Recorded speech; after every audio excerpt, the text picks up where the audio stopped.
வந்து ஆர்பிசாடி காலேஜ்லேருந்து வரோம். இது வந்து ராசஞ்சு, அப்புறம் சரவணன், நான் வந்து முத்துக்குமார். நாங்கள் வந்து ஒரு ப்ராஜெக்ட் டெவலப் பண்ணியிருக்கோம். அந்த ப்ராஜெக்ட் டைப்னா பிஎஸ்பி போஸ்ட் கண்ட்ரோல். இது வந்து மெயின்லி எது பண்ணுறோம்னா சைல்டு, அதுக்கப்புறம் இப்போ நிறைய காமனாக எல்லாருமே பீப்புள்ஸ் வந்து கேமில் அடிக்ட் ஆகிட்டாங்க, ஃபோன் கேம்ஸில் அடிக்ட் ஆகிட்டாங்க. அந்த ஃபோன் கேம்ஸ் அடிக்ட்டை நாங்கள் வந்து மாற்றணுன்னு அவங்கள வந்து ஃபிசிக்கல் ஆக்டிவிட்டி கொடுக்குறோம். அதுதான் அந்த ப்ராஜெக்ட். இப்போ வந்து நாங்கள் இந்த ப்ராஜெக்ட் என்ன பண்ணுறோம்னா, இப்போ வந்து program OpenCV media pipeline, அதுக்கப்புறம் பை ஆட்டோ ஜிவி யூஸ் பண்ணி பாடி மோஷனில் கேட்சப் பண்ண வச்சுருக்கோம் பைத்தான் ப்ரோக்ராம் வச்சு. இப்போ வந்து ஒவ்வொரு மூமெண்ட்டுக்கும் இப்போ லெஃப்ட் ஹேண்ட் மேலே தூக்கணும்னா அது வந்து எக்ஸ் பட்டன் ப்ரெஸ் ஆகணும் அப்படின்னு சொல்லி இன்புட் கொடுத்தோன்னா பட்டனோட பேரலான ப்ரோக்ராம் வந்து இங்கே பாஸ் ஆகிடும். அது வந்து இந்த பட்டன் ப்ரெஸ் பண்ண வச்சுருக்கோம். That is off. இதில் வந்து என்னென்ன டிஸ்அட்வான்டேஜ் இருக்குன்னா, ஓவர் லைட்டிங்காக இருக்கும்போது சில டைம் வந்து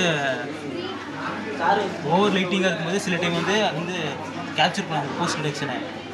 அதுக்கப்புறம் அட்வான்டேஜ் சொல்லப்போனா இது வந்து கெட்சஸ் வந்து நம்ம கஸ்டமைஸ் பண்ணிக்கலாம். அதுக்கப்புறம் நம்ம வந்து காஸ்ட் எஃபிஷியண்ட்டாக இருக்கும். இது வந்து எந்த காஸ்ட்டும் இல்லை, ஃப்ரீ ஆஃப் காஸ்ட் எஃபிஷியன்சி. இப்போ வந்து அவன் எப்படி டெமோ பண்ணுறான்.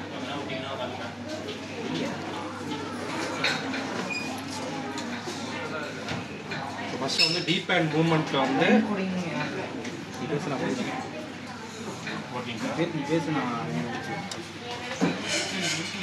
ஃபஸ்ட்டு டீப்பை ஃபைட் பண்ணுறதுக்கு வந்து ஒவ்வொரு கண்ட்ரோலாக வந்து முக்கியமாக வந்து ஹேண்ட் ரைஸ் பண்ணால் வந்து அதுக்கு ஒரு கண்ட்ரோல் வந்து இருக்கும். இப்போ சில டைம் லைட்டிங் இஷ்யூனால கரெக்டாக இருக்கா சார்? அது எந்த ஒரு மூமெண்ட்டுமே வந்து கொடுக்கலன்னா அப்போ வந்து வெறும் நன்னுன்னு இருக்கும். ஏதோ ஒரு மூமெண்ட் வந்து பண்ணுறாங்க அப்படின்னா அதுக்கு அசைன் பண்ண கண்ட்ரோல் என்னவோ அது வந்து ப்ளே ஆக ஆரம்பிக்கும் கேமில். இப்போ வந்து ரைட் ஹேண்ட் வந்து ரைஸ் பண்ணால் வந்து அங்கே வந்து பட்டன் ப்ரெஸ் ஆகும். ரைட் ஹேண்ட் வந்து ரைஸ் பண்ணது வந்து சர்க்கிள் வந்து வரணும். அதுக்கப்புறம் வந்து கிராஸாக வந்து வச்சாங்கன்னா வந்து பிளாக் பண்ணுறதுக்கு வந்து ஒர்க் ஆகும். நெக்ஸ்ட்டு வேறு மூமெண்ட்டு லைட் இஷ்யூ.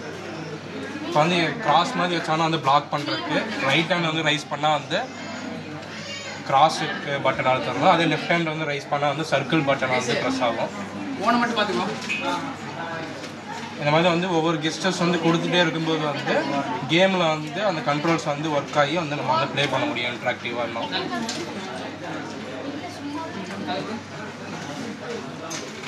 அந்த ஒர்க்கிங் வந்து ஜஸ்ட் வந்து பேசிக்காக இந்த ஒர்க்கிங்கில் பார்த்தோம்னா வந்து ஃபஸ்ட்டு வந்து நம்ம வெப்கேம் யூஸ் பண்ணி வீடியோ வந்து கேப்சர் ஆகுறது வந்து ஓப்பன் சிவி வந்து கேப்சர் ஆகுது. அந்த கேப்சர் ஆகிற வீடியோ வந்து ஃப்ரேம் பை ஃப்ரேமாக வந்து ஜென்ரேட் பண்ணிடும். அந்த ஜென்ரேட் பண்ண ஃப்ரேம் வந்து மீடியா பைப் யூஸ் பண்ணி பார்த்தோம்னா வந்து நம்ம என்ன மூமெண்ட் வச்சுருக்கோம் அப்படிங்கிறத வந்து கேப்சர் பண்ணிடும். அது கேப்சர் பண்ண அந்த கெஸ்டரை வந்து நம்ம வந்து அடுத்து வந்து பை ஆட்டோ ஜிங்கிற வந்து ஒரு டெக்னாலஜி இருக்குது. அந்த டெக்னாலஜி என்ன பண்ணணும்னா வந்து அவங்க கொடுத்துருக்க மூமெண்ட்டுக்கு நம்ம ப்ரீடிஃபைண்டாக வந்து என்ன கண்ட்ரோல் வந்து அசைன் பண்ணியிருக்கோமோ அந்த கண்ட்ரோலை வந்து இது வந்து ப்ராசஸ் பண்ணி பிஎஸ்பி எமுலேட்டர் வந்து பேக்கில் வந்து ரன் ஆகிட்டு இருக்கும். அந்த எமுலேட்டருக்கு வந்து இந்த இன்ஃபர்மேஷன் வந்து அது வந்து சென்ட் பண்ணிடும். ஸோ சென்ட் பண்ணதுக்கப்புறம் நம்ம கேமுக்கு வந்து அது வந்து இன்புட்டாக மாறி கேம் வந்து ஒர்க் ஆகும். நம்ம வந்து இன்ட்ராக்டிவாக வந்து ப்ளே பண்ணலாம். ஃபிசிக்கல் ஆக்டிவிட்டீஸ் வந்து நம்ம இம்ப்ரூவ் பண்ண முடியும். இல்லைனா அட்வான்டேஜ் என்னென்னா வந்து நம்ம ஃபிசியோதெரப்பி மாதிரி கூட வந்து யூஸ் பண்ணலாம். இப்போ வந்து ஒரு பேஷண்ட் இருக்காங்க அப்படின்னா அவங்களுக்கு வந்து லாங் டைமாக வந்து ஒரு மெடிக்கல் அட்டென்ஷனாக இருக்குது, அவங்களுக்கு ஃப்ரீயாக ரிலாக்ஸேஷன் பண்ணோம்னா இது வந்து ஓப்பனாக இருக்கும். கொஞ்சம் அவங்க கேம்ஸ் மாதிரி ரிலேட்டடாக வந்து மாற்றலாம். அதேமாதிரி வந்து லாங் டைம் வந்து கேமிங் பண்ணுறாங்க, எங்கேயுமே மூவ்மெண்ட்டு எல்லாமே இருக்கிறதுக்கு இது வந்து ஒரு நல்ல ஒரு ஃபிசிக்கல் ஆக்டிவிட்டீஸாக இருக்கும். டிஸ்அட்வான்டேஜ் மெயினாக வந்து பார்த்தோம்னா வந்து இதுக்கு நம்ம கேமரா யூஸ் பண்ணி கேப்சர் பண்ணுறதுனால லைட்டிங் கண்டிஷன்ஸ் இருக்கணும். அதே மாதிரி ஏஐ தான் வந்து டிடெக்ட் பண்ணுங்கனால அது இன்னும் ட்ரைனிங் வந்து எந்த அளவுக்கு நம்ம கொடுக்குறோமோ அந்த அளவுக்கு தான் வந்து நம்ம டிடெக்ஷன் வந்து பண்ணோம். இதில் ஃபியூச்சர் இம்ப்ரூவ்மெண்ட்டு பார்க்கும்போது இப்போ வந்து நாங்கள் ப்ரோக்ராமர்ஸ் வந்து அவங்க தான் வந்து ப்ரீடிஃபைண்டாக வந்து கண்ட்ரோல்ஸ் வந்து கொடுக்குறோம். ஃபியூச்சர் இம்ப்ரூவ்மெண்ட்டில் வந்து யூசர்ஸ் வந்து அவங்களுக்கு எந்த மாதிரி வேணுமோ அவங்களுக்கு லைக்கபிள் எது மாதிரி இருக்கோ அது மாதிரி வந்து கஸ்டமைஸ் பண்ணிக்கலாம். அதே மாதிரி இன்னுமே வந்து போஸ்ட் டிடெக்ட் பண்ணுறது வந்து அக்யூரசி வந்து இம்ப்ரூவ் பண்ணலாம்.